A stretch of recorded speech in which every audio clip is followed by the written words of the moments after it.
नमस्ते। आप सभी का स्वागत है आज के सायंकालीन कार्यक्रम में। और आज हम बात करने वाले हैं बहुत दिनों बाद बॉलीवुड की बुरी होती हुई हालत पे। और हमारे साथ चर्चा के लिए हैं ओंकार चौधरी जी और प्रतीक बोराडे जी। नमस्कार। नमस्ते सर, नमस्ते। नमस्कार नमस्कार। और ओंकार जी, ये क्या हो रहा है? पहले तो पता चलता था कि 20-20, 25-25 साल एक भारतीय राष्ट्रवादी फिल्म देखने को नहीं मिलती थी। और अभी देख रहे हैं कि पिछले 2-3 दिन में ही एक दो पहले तो कश्मीर फाइल आई, फिर कंतारा आई, फिर कार्तिकेय आई, फिर आपके केरला स्टोरी आ गई। और अब एक ही दिन में 2 सावरकर, 2 अजमेर और एक एस राजमौली की 10 पार्ट वाली महाभारत। ये क्या हो रहा है? बॉलीवुड का क्या होगा बेचारों का? हमारे धर्मा प्रोडक्शन का क्या होगा? वाईआरएफ का क्या होगा? और आदि पुरुष भी आ रही है, आदि पुरुष की भी आदि घोषणा हो पुरुष गई भी है। आ रही है। ये जी तो पूरी तरह से बॉलीवुड का एक तरह से पूरा चेहरा ही बदल जाएगा, ऐसा हो जाएगा तो। संजय जी, अब से करीब 35-40 साल पीछे जाएं तो हमें याद है कि जब रामायण और महाभारत सीरियल प्रसारित होते थे टेलीविज़न चैनलों पर, तो पूरे देश में एक कर्फ्यू जैसा माहौल हो जाता था। लोग अपने काम छोड़ कर के भी अपने घरों में बैठ जाते थे रामायण और महाभारत जैसे सीरियल देखने के लिए।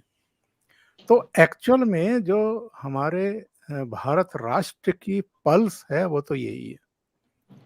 और ये समय-समय पर कुछ ऐसी सरकारें आई हैं जिन्होंने कुछ दूसरे राग आलापे हैं, जिन्होंने कुछ दूसरी दिशाएं पकड़ी हैं, जिन्होंने भारतीय संस्कृति को, हमारे गौरवपूर्ण इतिहास को दफन करने की हर संभव कोशिश की है।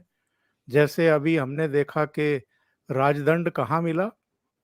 प्रयागराज के म्यूजियम के एक कोने में, जहाँ एक पीकदान भी रखा हुआ है और उस पर क्या सूचना लगा रखी थी कि ये नेहरू जी की वॉकिंग छड़ी है। तो उसको जिस तरीके से इस सरकार ने खोज निकाला है, इस सरकार की तरफ से, खास तौर से प्रधानमंत्री नरेंद्र मोदी की तरफ से जिस तरह के लगातार संकेत दिए जा रहे हैं, चाहे केदारपुरी का जीर्णोद्धार हो, चाहे काशी विश्वनाथ मंदिर का कॉरिडोर का कायाकल्प हो, चाहे उज्जैन में महाकाल का कायाकल्प हो, चाहे सोमनाथ मंदिर के लिए, चाहे चारों धाम यात्रा के लिए, जितना भी ये कर रहे हैं। और ना भूलें कि अयोध्या में भगवान राम के मंदिर का भव्य निर्माण इस समय हो रहा है और जनवरी 2024 में उसको भी लोकार्पित कर दिया जाएगा। ये जो संकेत हैं, इससे बॉलीवुड की उन हस्तियों को, उन निर्माता निर्देशकों को एक ढाढ़स मिला है, एक साहस, एक हिम्मत मिली है कि अब अगर हम इस तरह के कंटेंट पर फिल्में बनाएंगे तो ना तो उनको रोका जाएगा, ना सिनेमा घरों में तोड़फोड़ की जाएगी, ना पोस्टर बैनर फाड़े जाएंगे, ना उनके साथ मारपीट और धक्का मुक्की होगी, बल्कि एक बड़ा वर्ग, एक बड़ा दर्शक वर्ग इसके लिए पूरी तरीके से तैयार है। ये हमने कांतारा में भी देखा है, ये हमने कश्मीर फाइल्स में भी देखा है, ये द केरला स्टोरी में भी देखा है। और शायद इसी वजह, और देखिए ये प्रेशर है, जब आदि पुरुष का पहला टीजर जारी किया गया था तो उसमें कुछ खामियों को देख करके लोगों का गुस्सा फूट पड़ा था सोशल मीडिया पर। और जनवरी 13 में वो फिल्म प्रदर्शित होने वाली थी, उसका प्रदर्शन टाला गया और अब 6 महीने लेकर के वो सारे रद्दो-बदल करके जिन पर ऐतराज था, पता नहीं वो सारे किए भी गए हैं कि नहीं किए गए हैं, लेकिन बहुत हद तक जो जनभावनाएं हैं उनके अनुरूप उसको बना करके अब जून में उसे प्रदर्शित करने का ऐलान किया गया है। तो देश का जो जनमानस है मैं तो अपनी भी पीठ थपथपाऊंगा, आपको आपकी भी सराहना करूंगा संजय जी। और ऐसे बहुत सारे राष्ट्रवादी इस समय चैनल हैं जो अलख जगा रहे हैं, जो लोगों को जगा रहे हैं और जिन्होंने सांस्कृतिक राष्ट्रवाद को एक बार फिर खड़ा करने की हर संभव कोशिश की है। उसी का नतीजा है कि अब अ, वीर सावरकर पर भी फिल्म बनाने के लिए लोग आगे आ रहे हैं। रणबीर हुड्डा की जो फिल्म आ रही है वो तो आ ही रही है। इसके अलावा रामचरण ने जो इनिशिएट किया है और द इंडिया हाउस पर जो फिल्म बनाने का बीड़ा उठाया है, ये तो बहुत बड़े कैनवास की फिल्म हो सकती है अगर ठीक तरीके से इसको बनाया गया। क्योंकि एक दौर था जब लंदन का इंडिया हाउस केंद्र हुआ करता था भारत में, जो उस समय राष्ट्रीय आंदोलन चल रहा था, स्वतंत्रता संग्राम चल रहा था, उसको प्राण वायु देने के लिए और प्रेरणा देने के लिए। और वीर सावरकर की उसमें जो भूमिका रही है वो तो अतुलनीय रही है। जिन वीर सावरकर को आज भी गाली देने की हिमाकत की जाती है कुछ कुछ राजनीतिक दलों के नेताओं के द्वारा, ऐसे में इस तरह की फिल्में आना ये एक बहुत बड़ी बात है संजय जी। जी जी प्रतीक जी, आप क्या कहेंगे इस फिनोमिनन पे? तो पूरी तरह से लगता है यू टर्न कर गया क्या आपके बड़े बड़े जो पुरोधा थे, जो लगातार मजाक उड़ा रहे थे इंडिक नैरेटिव का, वो सब जो है वो सर के बल खड़े होके सारी इंडिक फिल्में बना रहे हैं? बिल्कुल सर। चाहे द कश्मीर फाइल्स हो या फिर द केरला स्टोरी हो, इन फिल्मों की जो सफलता है उससे बॉलीवुड में सच में अ, अंदर तक लोग हिल चुके हैं ये कहेंगे तो ज्यादा उचित रहेगा, क्योंकि बहुत परेशान है कई लोग। और द कश्मीर फाइल्स की सफलता के बाद में वो परेशानी इस हद तक की थी कि अपने आप जो नैरेटिव वो लगातार कई दशकों से चलाते आ रहे थे बॉलीवुड की तरफ से, बॉलीवुड के फिल्म मेकर्स, उसको फिर से बैलेंस करने के लिए उन्होंने पठान जैसी फिल्म को जबरदस्ती हिट दिखाने का प्रयास किया। वो भी उसी नैरेटिव का एक पार्ट था, जितना मैंने देखा कि ये जानबूझकर, अब अगर बॉलीवुड को किसी फिल्म को जबरदस्ती हिट दिखाना ही था तो और भी कुछ फिल्में थी जिनको दिखा सकते थे, पर उन्होंने पठान को चुना और पूरा का पूरा इकोसिस्टम उन्होंने उसके पीछे लगा दिया था। और मैं इतना कहूंगा कि ये जो बदलाव है वो बॉलीवुड में नहीं हो रहा, ये बॉलीवुड से अलग एक इकोसिस्टम खड़ा हो रहा है। बॉलीवुड का जो मूल इकोसिस्टम है उससे अलग एक इकोसिस्टम खड़ा हो रहा है, क्योंकि बॉलीवुड को अभी भी अगर आप देखेंगे तो वो अपने उसी नैरेटिव पर फिल्में बना रहा है। अभी हाल ही के समय में आई हुई कुछ फिल्में आप देख लीजिए, या फिर वेब सीरीज में भी अभी मैं कुछ देख रहा हूँ। एक सोनाक्षी सिन्हा की दहाड़ नाम की वेब सीरीज आई, एक विशुद्ध वामपंथी प्रोपेगेंडा की वेब सीरीज है और काफी बड़े बड़े नाम उसके साथ में जुड़े हुए हैं। रीमा काकटी हो या फिर मेघना नहीं सॉरी जोया अख्तर, इन जैसे काफी बड़े बड़े नाम उस वेब सीरीज के साथ में जुड़े हुए हैं। और वही सारी लव जिहाद की समस्या का मजाक उड़ाना, उन क्राइम्स को व्हाइट वॉश करना, हिंदुओं को बहुत ही ज्यादा नेगेटिव वे में प्रेजेंट करना, ये केवल दहाड़ एक वेब सीरीज की बात नहीं है। हाल ही के समय में नेटफ्लिक्स पर आई हुई दूसरी कटहल जैसी एक फिल्म भी आई, और भी कुछ ऐसा लगातार बॉलीवुड का इकोसिस्टम ये फिल्में अभी भी बना रहा है। फर्क इतना हुआ है कि थिएटर में अभी वो इन फिल्मों को उतना ज्यादा ग्रैंड स्केल पर रिलीज नहीं कर पा रहे हैं। जैसे कि अभी अनुभव सिन्हा की कुछ फिल्में अभी पिछले कुछ समय में आई, उनके द्वारा कुछ प्रोड्यूस की गई या डायरेक्ट की गई। अभी एक सुधीर मिश्रा की अफवाह नाम की फिल्म आई थी, नवाजुद्दीन सिद्दीकी उसमें मुख्य भूमिका में थे। तो केरला फेल हो स्टोरी गई के बुरी साथ तरह में से। ही वो तो पूर्ण मतलब कहाँ आई और कहाँ चली गई, लोगों ने तो नाम भी नहीं सुना होगा ज्यादातर लोगों ने। द केरला स्टोरी के साथ में ही उसको रिलीज किया गया था।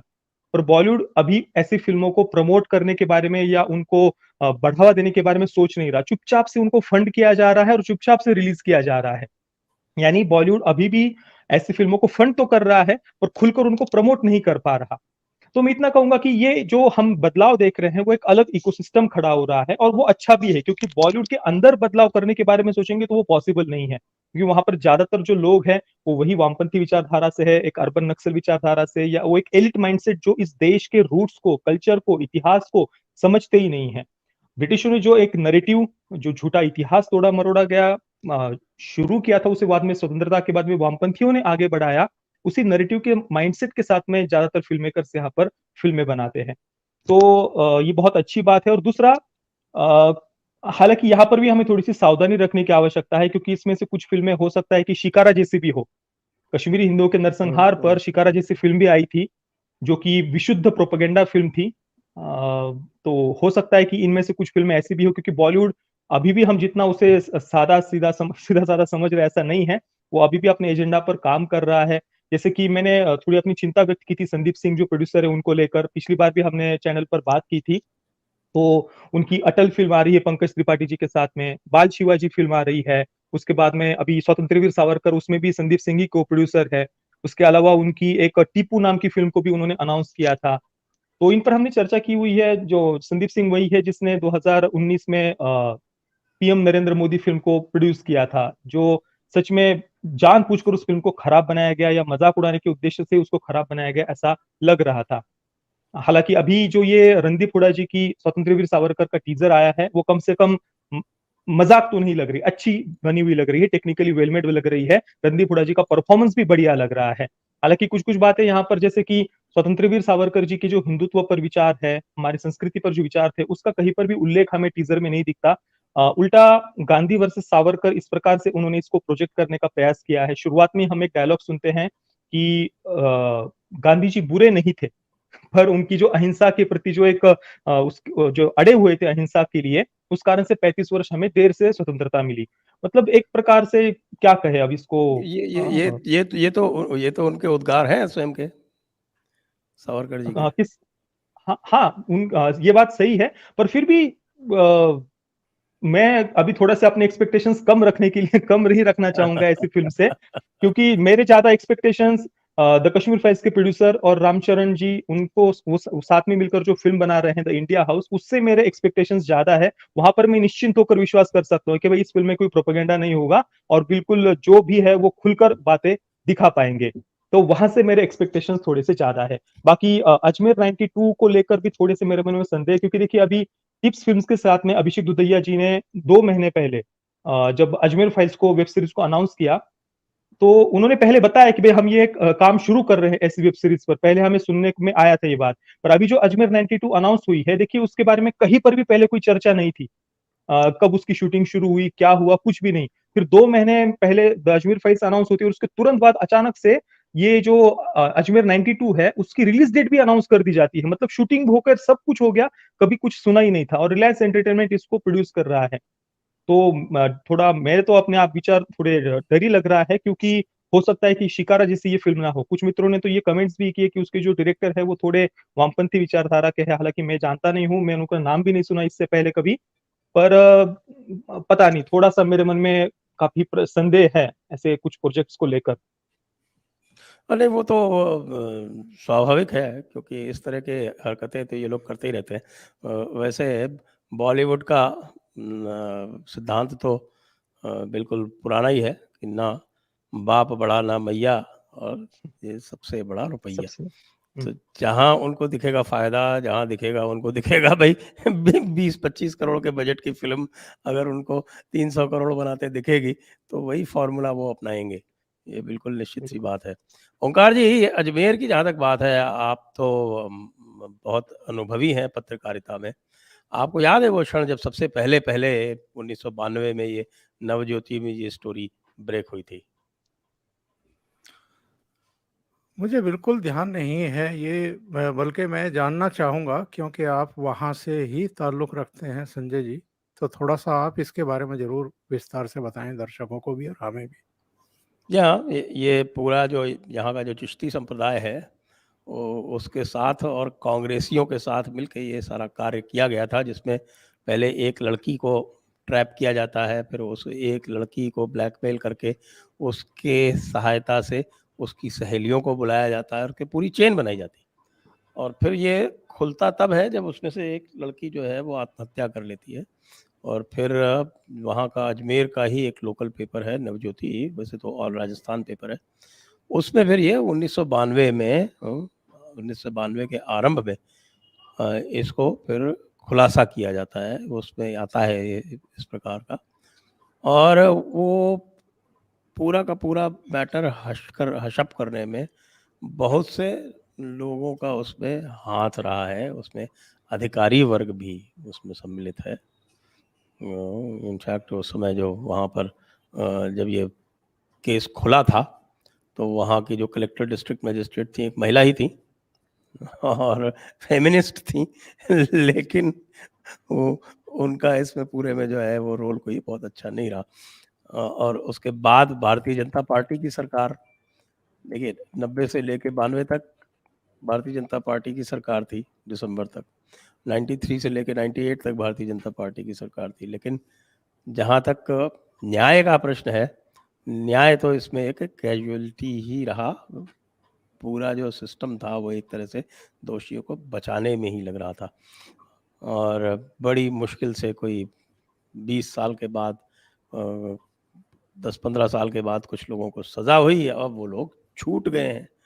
और जो फारूक चिश्ती जो मेन इसका गुनहगार था, वो अभी भी अजमेर दरगाह में बैठ के और पूरा वहाँ का कामकाज देखता है। और उसी अजमेर दरगाह में हमारे बहुत सारे हिंदू लोग जो हैं वो जाते हैं और अब चादर चढ़ाते हैं। जी। ये वो मसला तो नहीं है जिसमें सैकड़ों लड़कियां इसकी जी, शिकार वही हुई वही थी? जी जी वही है। जी जी, इसके बारे में मैंने पढ़ा जरूर था। और जी।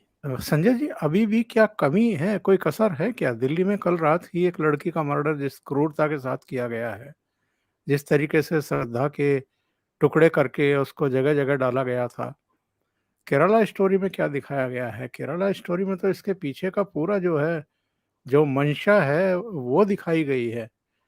तो हम अगर तब भी सतर्क नहीं होंगे, और जैसा द केरला स्टोरी में लड़की अपने पिता से शिकायत करती है कि आपने सब कुछ बताया, लेकिन हमारी संस्कृति के बारे में, हमारे धर्म के बारे में, जो गौरवशाली अतीत है, उसके बारे में तो आपने कुछ नहीं बताया। तो अगर अभी भी हम अपने बच्चों को, ख़ास तौर से लड़कियों को, ये सब चीज़ें नहीं बताएँगे, तो ये जो दिल्ली जैसी घटनाएँ हैं, ये जो श्रद्धा जैसे हादसे हैं, इनको नहीं रोका जा सकेगा। और अगर इतने बड़े पैमाने पर प्रयास शुरू हुए हैं, मैं तो इसको बड़े पैमाने पर ही कहूँगा, ये छोटा कोई काम नहीं था जो विवेक अग्निहोत्री और उनकी टीम ने इनिशिएट किया था, या उसके बाद अब द केरला स्टोरी के रूप में जो इनिशिएट किया जा रहा है। ये बहुत बड़े गुद्दे की बात है कि जिसमें तमाम तरह के वो बाइकॉट गैंग और टुकड़े-टुकड़े गैंग, उससे भरा हुआ है बॉलीवुड। और एक तरीके से जब भी कोई इस तरह का प्रयास करता है, हिम्मत करता है, तो उसको अलग-थलग कर दिया जाता है बॉलीवुड में। हमने तो देखा है ना कि कंगना के साथ क्या हुआ है, दूसरे लोगों के साथ क्या हुआ है, विवेक अग्निहोत्री को किस तरीके से ट्रोल किया जाता है।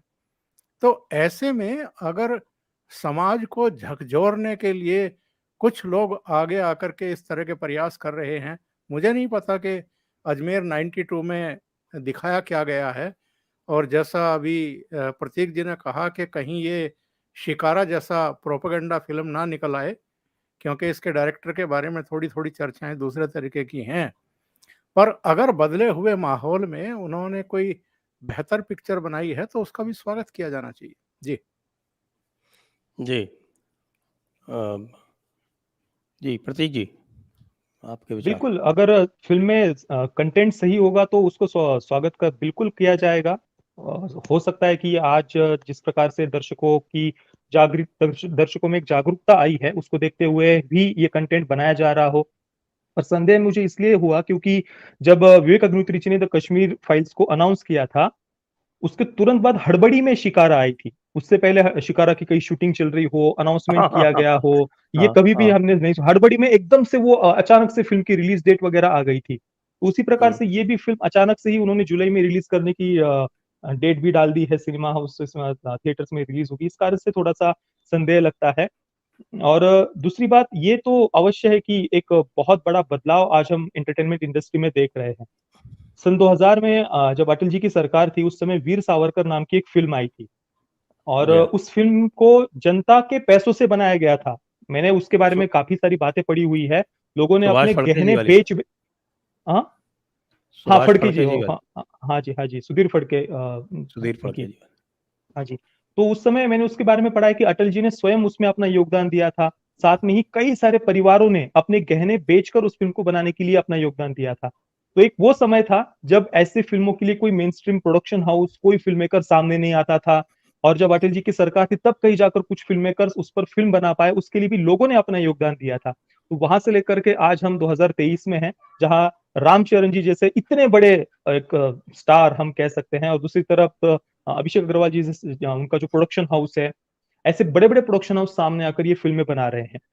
बाकी रणदीप जी भी एक बहुत बड़े एक्टर हैं। जब उनकी फिल्म आएगी तो हमें पता चलेगा ही। और वैसे भी ज्यादा कुछ मुझे निगेटिव तो नहीं लग रहा रणदीप जी की स्वतंत्रवीर सावरकर का जो टीजर है वो देखने के बाद में। तो ओवरऑल काफी एक बहुत बड़ा बदलाव ये एंटरटेनमेंट इंडस्ट्री में हम देख रहे हैं। पर अभी भी जो बॉलीवुड का इकोसिस्टम है, उनके जो पपेट क्रिटिक्स है, पपेट मीडिया है, वो इन फिल्मों पर खुलकर बात नहीं कर रहे।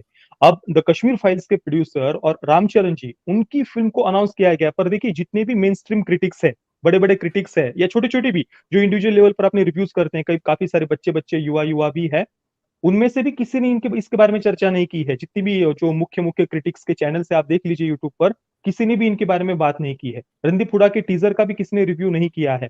नहीं तो ये लोग इनके बॉलीवुड की फिल्म का जब पोस्टर भी अनाउंस होता है या फिल्म को भी अनाउंस कर दिया जाता है तो भी तुरंत वीडियोस पर वीडियोस बनाने लग जाते हैं। पर अभी भी ऐसी फिल्मों को ये बॉलीवुड का इकोसिस्टम उस पर ना चर्चा कर रहा है, ना उनको प्रमोट कर रहा है। जी। तो अब ओंकार जी, आपका जो अनुभव है पत्रकारिता में, उसको देखते हुए आप इस ट्रेंड को किस तरफ जाते देखते हैं भविष्य में? देखिए, इसके कई एस्पेक्ट्स हैं। क्या समाज इसके लिए पूरी तरीके से तैयार है? मनोस्थिति उसकी क्या है?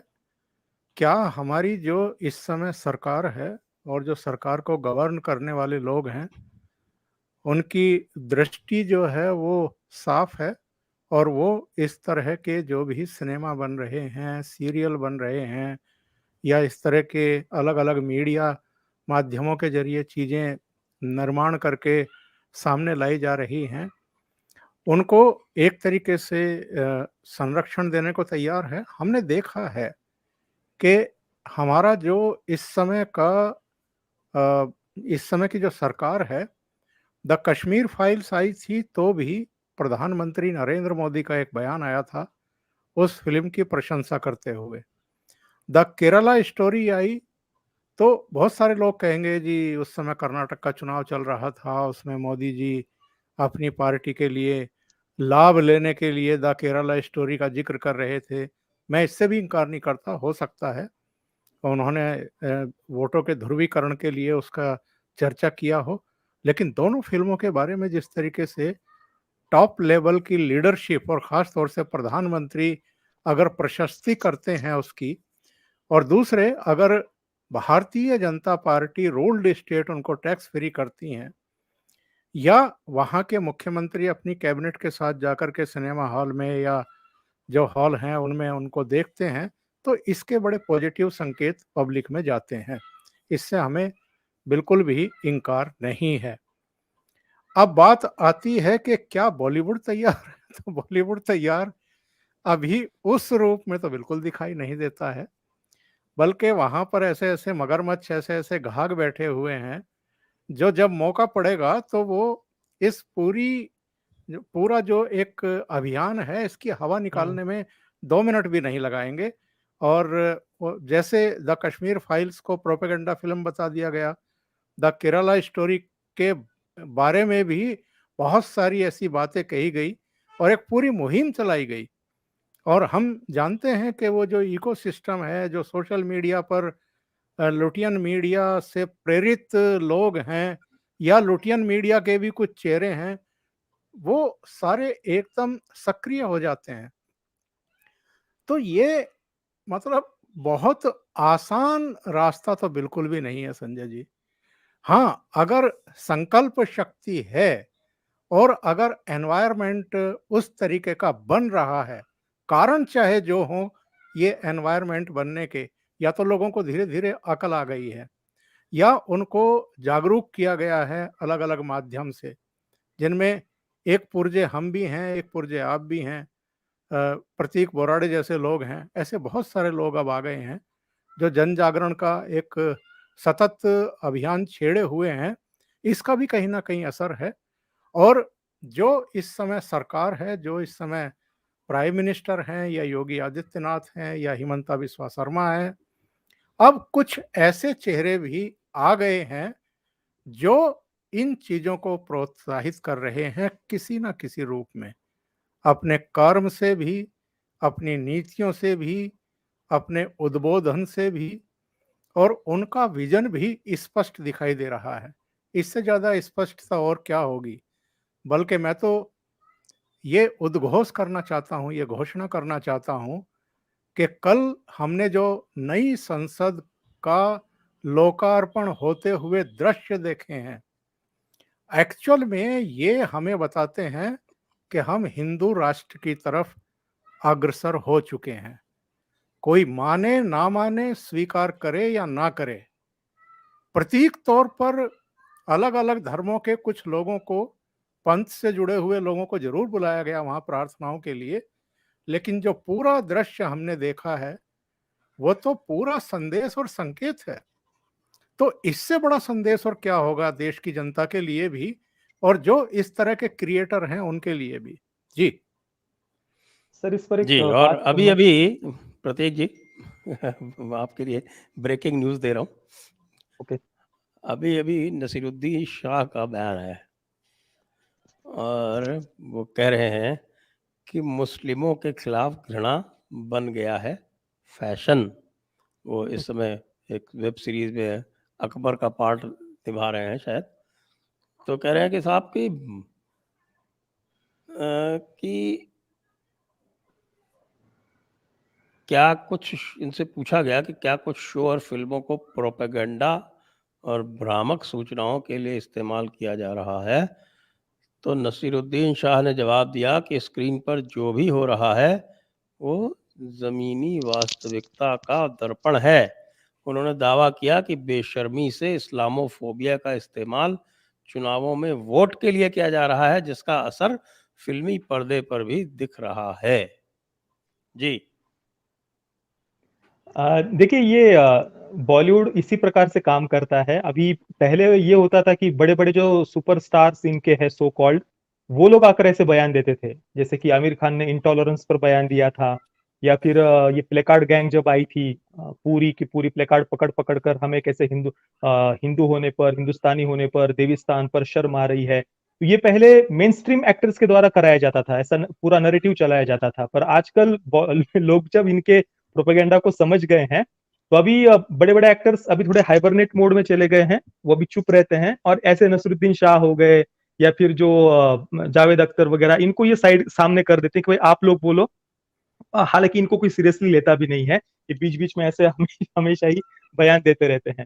पर इतना बदलाव अवश्य आया कि अभी बॉलीवुड के जो ये बड़े बड़े एक्टर्स है, जो पहले हर त्योहार पर हिंदुओं को उपदेश देते थे, ऐसा दिखाते थे जैसे कि अभी पूरा कोई हिंदू त्योहार आ गया, मतलब कोई बहुत बड़ी ग्लोबल वार्मिंग की या पूरी दुनिया ही जैसे खत्म होने वाली हो, ऐसा जो एक वातावरण बना दिया जाता था ना, वो वातावरण बनाने की हिम्मत अभी कोई नहीं करता। बॉलीवुड के एक्टर्स में से कोई, अभी बड़े बड़े एक्टर्स में से कोई हिम्मत नहीं करता। तो ये एक बहुत बड़ा बदलाव आया है। और थोड़ी देर पहले ओमकार जी ने जो बात कही, उस पर मैं एक थोड़ा संक्षेप में कहना चाहूंगा। उन्होंने कहा कि द कश्मीर फाइल्स हो, द केरला स्टोरी हो, इन्हें बीजेपी की तरफ से उन्होंने काफी प्रमोट भी किया, मोदी जी ने भी बात की। पर फिर भी मैं इसमें एक थोड़ा सा और बताना चाहूंगा कि जो राष्ट्रवादी विचारधारा के नेता है, या जो राष्ट्रवादी विचारधारा के लोग हैं, वे अभी भी कला और साहित्य के क्षेत्र का उतना इफेक्टिवली, उतना बढ़िया तरीके से उपयोग कैसे करना है, ये नहीं जानते हैं।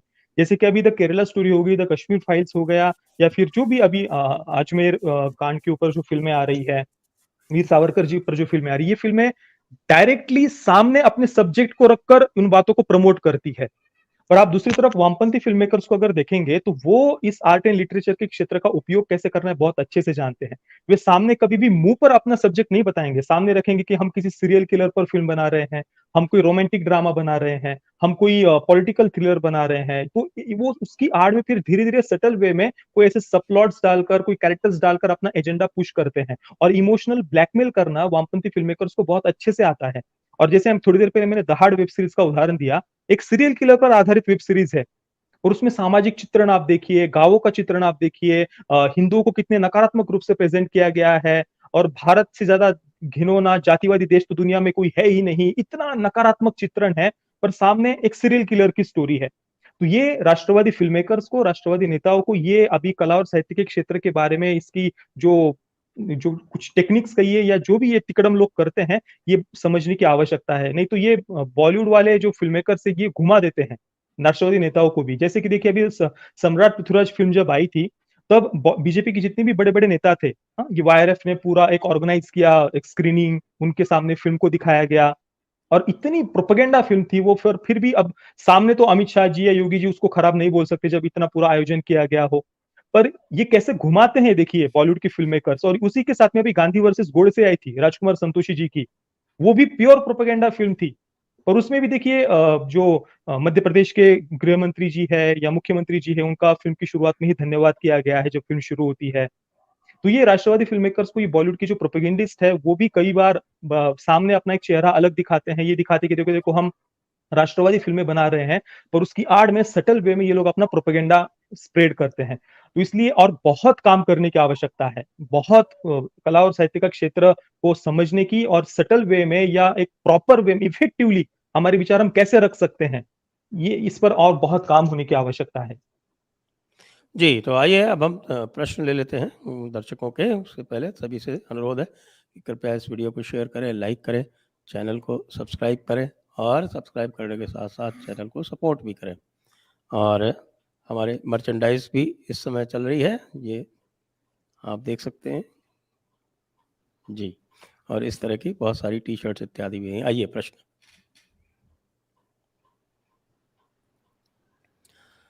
जेवीएपी मोदी जी, मणिपुर हिंदुओं के लिए एक शब्द तो बोलो, झूठ है सारे grand inauguration is on ground, you don't speak and for different Hindus recall. प्रश्न कृपया जो सब्जेक्ट है, जो विषय है, उस पर प्रश्न पूछें। और वैसे इसका जो है, मुझे नहीं लगता कि इसको हमें लेने की आवश्यकता है। सस्ता शेरवानी, लव जिहाद और लैंड जिहाद पे मूवीज़ आती रहनी चाहिए संजय जी। आज दिल्ली में एक और हुआ है, 16 साल की थी बेचारी। जी हाँ, अभी बताया था ओंकार जी ने उसके बारे में। नेक्स्ट एमएस जी, धन्यवाद आपको एमएस जी, आपके सहयोग के लिए बहुत बहुत धन्यवाद। I was in the stadium when Modi ji was here in Sydney, whole stadium was buzzing. Modi ji is bigger star than all Bollywood stars put together, proud to be Indian. इसमें तो कोई शक की बात ही नहीं है कि सिडनी में तो उनके प्राइम मिनिस्टर ने ही कह दिया कि ही इज द बॉस। तो भाई बिल्कुल, अब इससे ज़्यादा तो और क्या हो सकता है। सस्ता शेरवानी अल जिहादन, वो दिल्ली वाला कुत्ता हाथ में कलावा भी पहन रखा था। और आप देखिए एक एबीपी न्यूज़ पे इन्होंने एक और नया नाटक शुरू किया है साहब, भगवा लव ट्रैप। ये लव जिहाद का काउंटर है, लेकिन हमारे पास एक एक हत्या का पूरा रिकॉर्ड है। उसको कैसे बचाएंगे? इनको भी बताना पड़ेगा ना कि इनकी एक भी लड़की जो है उसके साथ कुछ हुआ है क्या। ये सब झूठ चलाने के लिए तो फिर बहुत कुछ है। और इस पर आइए फिर। इकोसिस्टम भी काम कर रहे हैं। मैं देख रहा हूँ कि कुछ कुछ ऐसे अकाउंट्स भी ऐसे सिस्टमेटिक वे में मैं देख रहा हूँ, 2-3 दिन से मेरे चैनल पर कमेंट्स आ रहे हैं ना, उन अकाउंट्स का नाम ही है भगवा लव ट्रैप। तो ये मतलब कैसे टूल किट गैंग और ऊपर सिस्टमेटिक वे में ये पूरा स्प्रेड किया जा रहा है। वो चल रहा है, वो शोएब जमाई है, आप जानते हैं उसको, बहुत ही अजीब किस्म का व्यक्ति है। वो इसको स्टीयर कर रहा है। वो सैयद नोमानी जो है इनके, उन्होंने बड़ा स्टेटमेंट दिया, सब दिया। खैर वो तो, इसमें कोई दम तो है नहीं, हम लोग फ्यूज कर देंगे इसको 2-4 दिनों में। Next, hello Sanjay ji, congrats for 1 million army, thank you ji. Prateek ji, आपने राष्ट्रवादी फिल्म मेकर्स के प्रॉब्लम बताए कि वह technical way and subtle way में नहीं बना पाते। Do you think that is changing? All the films are either historical, more documentary type, real incidents? Can we have normal stories like romance, mystery, horror with dharmic elements? बिल्कुल, मैंने भी वही बात कही कि अभी जैसे डायरेक्टली सामने आप सब्जेक्ट रखकर कोई डॉक्यूमेंट्री टाइप या हिस्टोरिकल फिल्म बनाते हैं, कश्मीर फाइल जैसे कि आपका एक प्रॉपर सब्जेक्ट पर आप फिल्में बना रहे हैं। ये फिल्में आज हम एक बिल्कुल नयापन देख रहे हैं, इससे पहले कभी हमने ऐसा कुछ नहीं देखा था, इसलिए अभी चल रही है। पर अगर यही कंटिन्यू रहा, बार बार इसी प्रकार की फिल्में बनती रही, तो जो आम ऑडियंस है जो केवल मनोरंजन के लिए थिएटर में जाती है, फिर वो भी थोड़े-थोड़े, धीरे-धीरे इनका भी रिलेवेंस कम होता जाएगा। इसके लिए आवश्यक क्या है कि जैसे कि वामपंथी फ़िल्म मेकर्स करते हैं, सामने रोमांटिक ड्रामा आप दिखाएँगे या फिर कोई सोशल ड्रामा दिखाएँगे या फिर कोई इमोशनल ब्लैकमेल करेंगे किसी पर्टिकुलर सब्जेक्ट को लेकर या mystery thriller, suspense thriller, serial killers पर फ़िल्में बनाकर उसकी आड़ में फिर सामाजिक चित्रण ऐसा करेंगे, कैरेक्टर्स ऐसे लिखेंगे, कुछ सबप्लॉट्स डाल देंगे। ये दशकों से बॉलीवुड में ये होते आ रहा था सिस्टमैटिक वे में धीरे-धीरे सामने कुछ सब्जेक्ट और रखकर और इससे होता क्या है कि इस प्रकार से आप ज्यादा बड़े मात्रा में इन्फ्लुएंस कर सकते हैं सामने वाले को क्योंकि उस समय पता नहीं होता देखने वाले को कि हम किसी प्रोपेगेंडा फिल्म को देखने के लिए जा रहे हैं। वो एंटरटेनमेंट की दृष्टि से देखता है और वहां पर फिल्म मेकर इमोशनली उसको एक क्या कहे ब्लैकमेल करता है एक प्रकार से उस देखने वाले को और उसको पता भी नहीं चलता कि वो किस हद तक वो ब्रेन वॉश हो रहा है। तो ये बात राष्ट्रवादी फिल्म मेकर्स को समझने की आवश्यकता है और ये राष्ट्रवादी फिल्म मेकर्स ये कर इसलिए नहीं पाते क्योंकि ज्यादा लोग है ही नहीं जो राष्ट्रवादी विचारधारा से है और जो लोग है भी तो वो लोग अभी बस कुछ समय में बदलाव देख रहे हैं, देश में बदलाव देख रहे हैं, इस कारण से बस बहती गंगा में हाथ धोने के लिए भी कई लोग ऐसी फिल्में बना रहे हैं। और अगर जिसके मन में सच में ऐसी कोई जिद हो ना, सच में पीड़ा हो कि भाई मुझे कुछ बदलाव लाना है, तब जाकर ऐसी कहानियां ऐसे कैरेक्टर सूझेंगे ना। तो ये धीरे धीरे होगा। अभी जो बदलाव आ रहा है आने वाले 2, 4, 5 वर्षों में धीरे-धीरे जो नई जनरेशन है उसमें से कुछ लोग जब फिल्म इंडस्ट्री में आएंगे तो धीरे-धीरे ये चेंज अवश्य होगा। जी, अगला है मनीष सर के स्टोरी। क्या है ये? सर क्या केरला स्टोरी? स्टोरी। अच्छा, केरला स्टोरी जैसी घटना कैसे रोकेंगे? जब तक सेम डीएनए थ्योरी पर चलेंगे उनको कोई शर्म नहीं है, वो तो ग़ज़वा-ए हिंद पर ही चलते रहेंगे। ओंकार जी। देखिए बात तो सही है, गलत संदेश तो पिछले दिनों गए हैं, इसमें कोई दो राय नहीं है। इस तरह की बातें और ये गलतफहमी पाल लेना कि आप अगर डीएनए की बात करेंगे, अगर आप मस्जिद में हो कर के आएंगे, किसी मदरसे में हो कर के आएंगे, अपनी एक विंग बना करके उसको सक्रिय कर देंगे, ये गलतफहमियां पाल लेंगे कि पसमानदा समुदाय के जो लोग हैं वो भारतीय जनता पार्टी के साथ जुड़ जाएंगे। तो इससे ना केवल एक कन्फ्यूजन पैदा होता है, बल्कि जो आपका कमिटेड वोटर है वो भी आपसे नाराज हो करके इधर उधर खिसक सकता है। इस आशंका से इनकार नहीं किया जा सकता। तो ये जितनी जल्दी समझ जाएं उतना अच्छा है। Next, Ritika Devi, speak truth, Pratik. Bollywood is not shocked. They are producing more and more woke content. Kerala Story, technically poorly made B-grade movie, despite good story. मैंने तो कई बार ये बात कही और अभी भी मैंने कहा कि बॉलीवुड अंदर से हिल गया है, ये शब्द मैंने इसलिए उपयोग किया क्योंकि वे सच में देख रहे हैं कि उनकी फिल्में फ्लॉप हो रही है, उस कारण से डर है। बाकी वो बदले नहीं है, वो अभी भी वो कंटेंट बना रहे हैं, ये मैंने थोड़ी देर पहले भी कहा।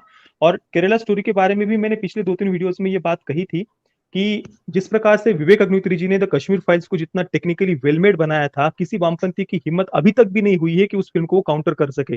जो रिसर्च थी, जो डायलॉग्स थे, जितना प्रॉपर वे में एक एक्सट्रीमली वेल मेड वो फिल्म थी द कश्मीर फाइल्स, वैसा द केरला स्टोरी नहीं है। कुछ जगहों पर वो थोड़ा सा बी ग्रेड फिल्म के जोन में भी पहुंच जाती है। और ये जो 32,000 वाला जो आर्ग्यूमेंट है, ये भी द केरला स्टोरी के मेकर्स ने ही खुद परोस कर दे दिया वामपंथियों को। अगर ये प्रॉपर रिसर्च करते, प्रॉपर डायलॉग्स लिखते, तो उनको ये इतना हड़बड़ी में ये सब फिर बाद में सवारने की आवश्यकता नहीं पड़ती। पहले ही वो अगर ढंग से कुछ सामने के डायलॉग्स लिखते तो वो 32 क्या 50,000 आंकड़ा बता सकते थे। ये उनको पहले ही कहना चाहिए था कि भाई हम केवल आईएसआईएस ज्वाइन करने के लिए गई लड़कियां ही नहीं, जो लव जिहाद की शिकार लड़कियां है, जो आर्ष विद्या समाज में हजारों लड़कियां उन्होंने घर वापसी करवाई, वो सारा आंकड़ा मिलाकर हम ये हजारों का आंकड़ा बता रहे हैं। ये पहले अगर प्रॉपर डायलॉग्स लिखते तो बाद में फिर डिस्क्रिप्शन चेंज करने की, आंकड़ा चेंज करने की आवश्यकता नहीं पड़ती। इन्होंने खुद वामपंथियों को एक मुद्दा दे दिया फिल्म का विरोध करने के लिए।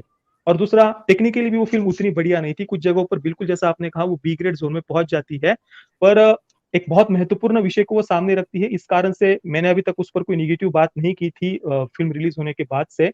हाँ, 2-3 लाइव सेशन में मैंने बीच बीच में ये बात अवश्य कही थी, पर ये बात अभी कहने की आवश्यकता है कि आगे से प्रॉपर रिसर्च के साथ फिल्में बने और ठीक से ढंग से फिल्में बने।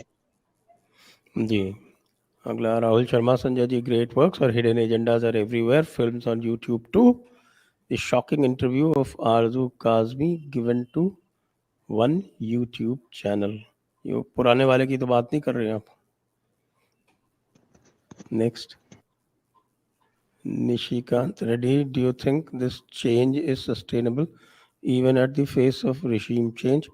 After 2 terms, if Congress comes to power, will such movies or dharmic narrative continue? Onkar ji.